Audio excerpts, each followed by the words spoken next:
পিঠ থেকে গেছে, আর তো কিছু করার নাই, এরকম আর কি। সবার মধ্যে একটা ক্ষোভ সৃষ্টি হয়ে গেছে, সবাই চাচ্ছে যে একটা যৌক্তিক সমাধান হোক। তো আশা করি সরকার এমন কিছু হইতে দিবে না এবং সব কিছু ভালোভাবেই সমাধান হবে। অবশ্যই বৈষম্য হচ্ছে, না হলে তো কেউ রাস্তায় থাকতো না। বৈষম্য হচ্ছে, সময় দেয়া হচ্ছে না। তারপর এই যে এখন আমাদের পরশুদিন পরীক্ষা, আমাদের তো এখন রাস্তায় থাকার কথা না কোনোভাবে, আমাদের বইয়ের সামনে থাকার কথা।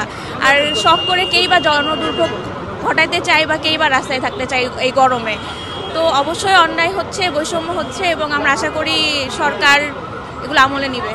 আমার পরীক্ষা বলতে গেলে পরশুদিন থেকেই। সো আমরা আর কি যৌক্তিক সময়ের দাবিতে সবাই রাস্তায়। এই পরশুদিন পরীক্ষা, এখন কেন আপনারা রাস্তায়? কারণ সময় তো পাওয়া যায় নাই, আর সিলেবাস তো অনেক বড়, তো একটা সময় তো দরকার।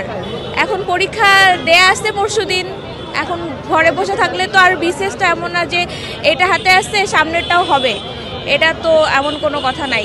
তো এখন যেটা হাতে আসছে ওটাই ভালো করে দিতে হবে। সো সবাই চাই একটু ভালো করে পরীক্ষাটা দিতে।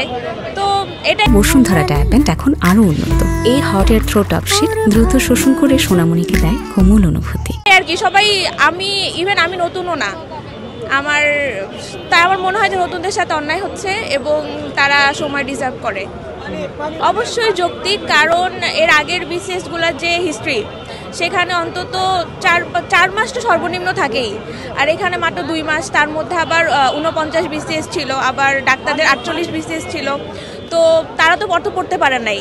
আর একটা মেন্টালিটির একটা ব্যাপার আছে, এভাবে একের পর এক পরীক্ষা হওয়া, সময় তো পাওয়া যায় না ওভাবে। আর বিসিএস এর সিলেবাস তো অনেক বড়, আর এই 2 মাসের মধ্যে কখনোই সব পসিবল না। অন্তত হয়তো কেউ পাস করতে পারে কোনো রকম, কিন্তু সবারই একটা স্বপ্ন থাকে যে ক্যাডার হবে, তো এটা পসিবল না আসলে।